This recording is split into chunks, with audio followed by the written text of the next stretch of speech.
Hi everyone, welcome back to my channel. So in this video I'm going to show you how we can draw carnation in different perspective, and I have also created couple of flower birds, so you can have different kind of flower, different angle of flower, how you can compose it.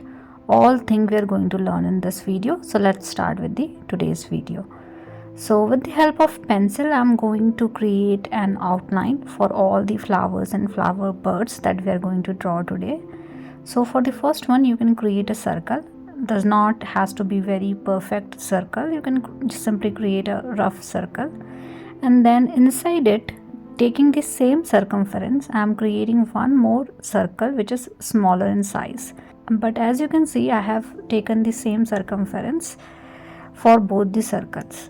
So this is the one guideline. Another one is you can create a circle and then you can create a smaller circle inside the bigger circle that we have. So in the first one we have created two circles, but the circumference was same, and in this one we have two different circles, smaller and bigger in size.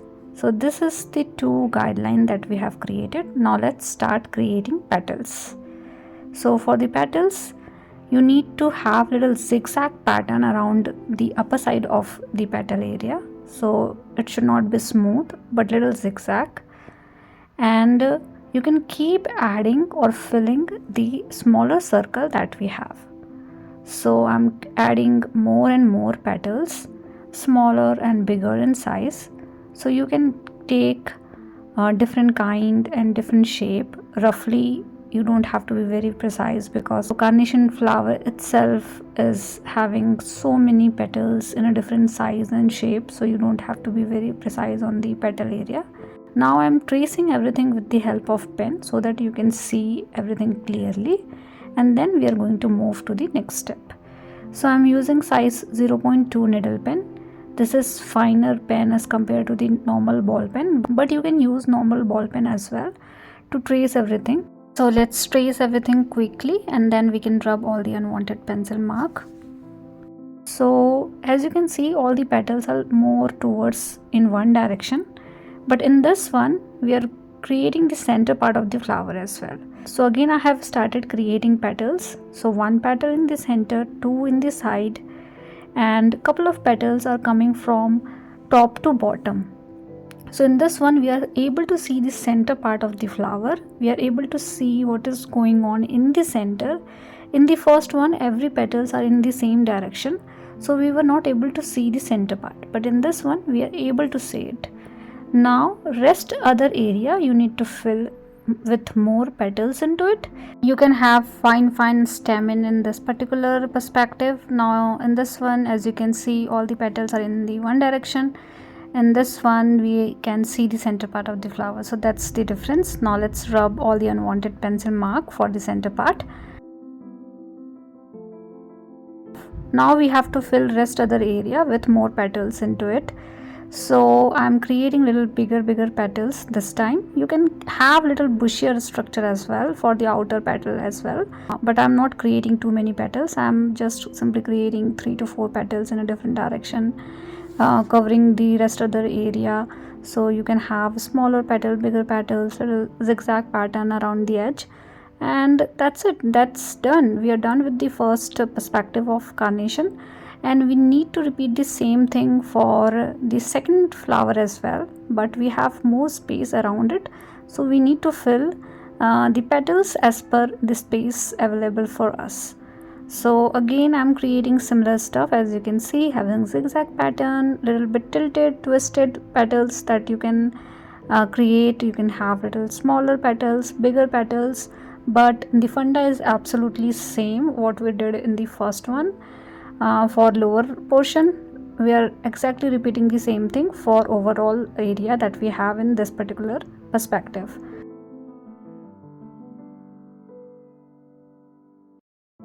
So now we have learned two different perspectives of carnation, as you can see, and both are very different from each other, yet very similar to each other, because these two are very much similar to each other and having similar kind of process altogether. So we are done with the two perspective. Now let's learn the third one. So third one is pretty much simple as compared to first two. So you need to create a new kind of shape at the base of oval. So this is the green structure which we see at the base of the flower, and this one is the side perspective. So we need to fill the oval shape with petals into it. Again, smaller, bigger, little bit tilted towards left side, right side. We need to arrange it one after another. So in between two we have one more, and as we are moving towards upward direction, you can keep the smaller petals, and in the lower portion you can keep the bigger petals. So just fill everything quickly with the help of petals, and see, we are done with side perspective flower as well. So I like this particular perspective because this is easy as compared to the first two. Now you can draw the stem. Now let's learn flower bird. So I'm going to create two flower bird. So for the first one you can create an oval shape, little longer, and for the second one we need to repeat the same thing what we did with the third flower, but this time we don't have much petals. So you can create a U shape. This is the base of the flower, then couple of petals we can have. So this one we can consider it as half bloomed flower. So we can see the petals but not that much, but we can see petals clearly. And in this particular flower bird, either you can keep it close or you can have little bit of petals into it as well. Now create stems for all the flowers and flower birds that you have, and then just rub all the unwanted pencil mark, trace everything with the help of pen, and then we are going to do some more extra shading and detailing into the flower to beautify all the flowers that we have, which is actually needed if you are only interested in drawing. If you are interested in painting, it doesn't matter, but if you are only drawing it, I think little bit of extra shading and detailing is important. So we are going to learn that. So just trace everything and then we can move to the next step.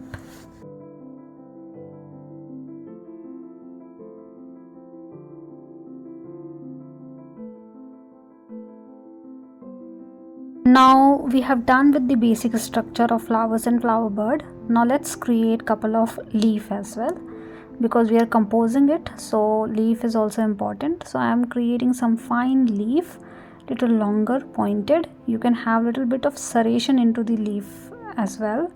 So carnation leaf is quite simple, you don't need to do much. You can have little longer leaf, you can have little bit of serration into it, totally fine, but create some rough leaves around each stems that we have. And we are almost done with the composition. So this is the composition that we have with more flowers and flower birds. Now let's do some more shading and detailing into it. So for the base of the flower, the green structure that we have for these three, I'm doing some cross hatching. So hatching means creating parallel line close to each other. The closer the line you will create, the darker shade you will get. So this is called hatching. So it is simple, you just need to create some parallel line.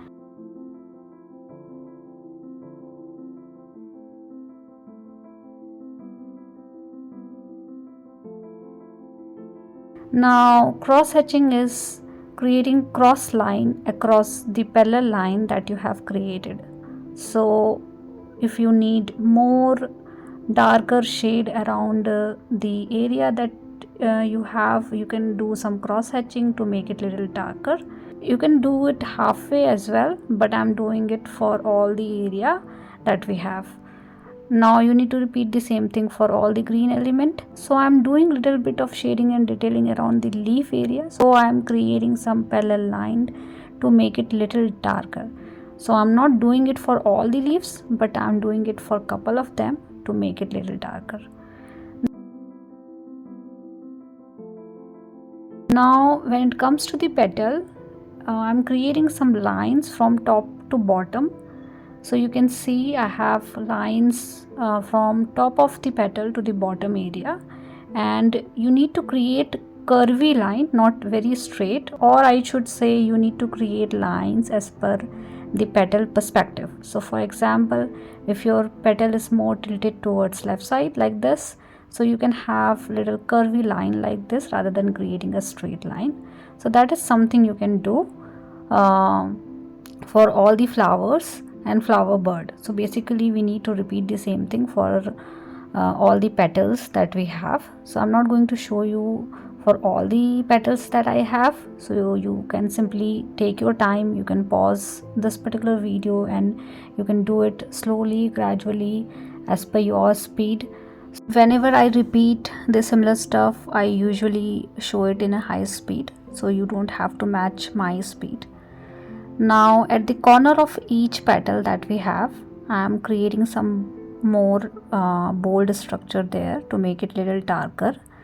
So every corner we need to fill a little bit to make the petals more visible. So in this particular step you can have more visibility into your petals. So for example, you have 3 petals like this, so this is the corner of the petal, so you need to make it little darker.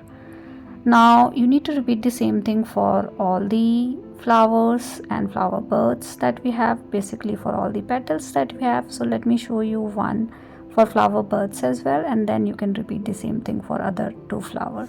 And I'm done with today's video. I'm hoping this video is helpful for you guys, and please do let me know if you have any kind of feedback for me or any suggestion for my new videos. And thank you so much for watching. See you guys in the next video.